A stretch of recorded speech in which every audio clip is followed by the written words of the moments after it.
Bonsoir tout le monde. Alors, merci d'être présents ce soir, que ce soit dans la salle ou encore à distance avec la magie des Internets. Je suis arrivée à Val-David il y a déjà 34 ans. J'y suis venue pour l'escalade et le plein air, puis je suis restée, bien sûr, pour le plein air, mais aussi pour notre riche vie culturelle, notre vie communautaire qui est tellement dense et vibrante, et notre importante solidarité. La solidarité, je l'ai vécue dès mes débuts ici.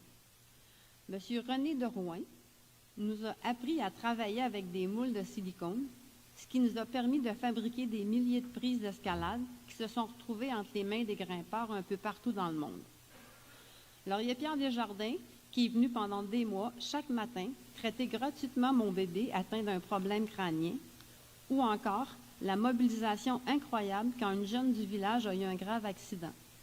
Il y a eu des repas préparés, des toitures réparées, il y a eu des visites quotidiennes pour soutenir la famille. Cet esprit d'entraide, je le vois tous les jours.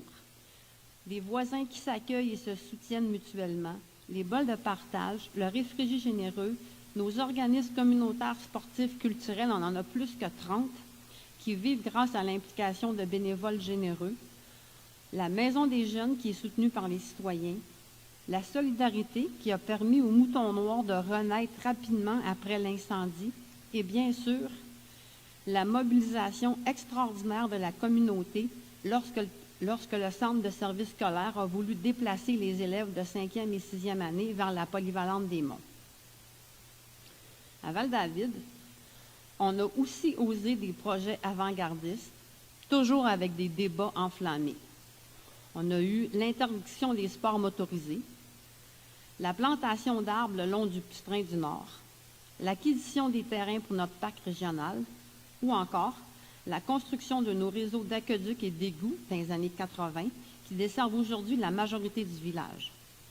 Il n'y a pas beaucoup de municipalités de 5 700 habitants qui ont des infrastructures aussi importantes, tout en ayant un coussin financier solide, des taxes municipales dans la moyenne régionale, des activités, des festivals, des cours pour tous les âges, tous les intérêts et tous les niveaux. Puis en plus, on peut compter sur des commerces vivants et diversifiés, ouverts à l'année, et sur un nombre impressionnant de professionnels du bien-être, acupuncteurs, ostéopathes, chiropraticiens, herboristes, naturopathes, massothérapeutes, professeurs de yoga, etc. Moi, je pense qu'on a sans doute un des ratios professionnels du mieux-être habitant le plus élevé en Amérique. Ça fait partie de notre indice bohémien. Comme toutes les municipalités, on a nos défis. L'entretien de nos infrastructures avec des budgets limités, le règlement du dossier de la Sapinière, la crise du logement qui frappe aussi notre village et l'incertitude économique qui pèse sur tout le pays. Avant de conclure, je voudrais partager avec vous 3 pensées qui, à mes yeux, traduisent l'esprit de Val-David et qui ont guidé mon engagement comme mairesse. L'espoir nous mène toujours plus loin que la peur. Léo Bornans. La solidarité, ce n'est pas un sentiment de vague compassion, mais la ferme et persévérante détermination de travailler pour le bien commun. Jean-Paul II. Puis la politique, c'est l'art de vivre ensemble et les gens sont toujours plus importants que les idées. Foglia. Alors, dans le suivi de nos grands projets, expropriation, la Sapinière. Comme vous le savez, le dossier est toujours en cours de négociation. Jeudi dernier, les évaluateurs des 2 parties se sont rencontrés afin de comparer leurs bases factuelles. Notre expert, M. Bisaillon, du groupe Altus, fixe l'indemnité mobilière, la valeur des terrains et des bâtiments, à 2 686 430, alors que la partie adverse estime, toujours pour l'indemnité mobilière, c'est estimé à 7 130 000. Il y a des indemnités pour les dommages et pour la perte d'appréciation qui devront être ajoutées. La perte d'appréciation, c'est la différence entre ce que ça valait en 2021 et ce que ça vaut en 2026, probablement quand la partie sera dédommagée. Puis à ça, il faut enlever les coûts de démolition et de décontamination. Ça, il va falloir les soustraire. Il y a d'autres rencontres qui sont prévues afin d'arriver à une entente, qu'elle soit complète ou partielle. Le 12 septembre, il y a une rencontre avec le tribunal administratif du Québec pour discuter de l'avancement du dossier. S'il n'y a aucune entente qui intervient, ça va être le tribunal qui va trancher. Il n'y a pas de date limite pour qu'on arrive à une entente, mais possiblement d'ici la fin 2026. Alors, les prochaines étapes sont poursuivre les rencontres entre les experts, un règlement décrétant l'expropriation totale et son financement qui devra être adopté et obtenir les approbations requises. Quand on fait un règlement d'emprunt, on doit avoir les différentes approbations. Par la suite, il y a un avis d'expropriation qui va être officiellement transmis et le transfert de la propriété va se faire une fois l'indemnité versée, selon l'évaluation de nos experts ou en fonction d'une entente, qu'elle soit complète ou partielle. Bien entendu, la propriétaire est libre de renoncer au jugement en sa faveur si elle veut conserver son immeuble, à l'exception évidemment du terrain qui est requis pour la future école. Celui-là, il a déjà été exproprié.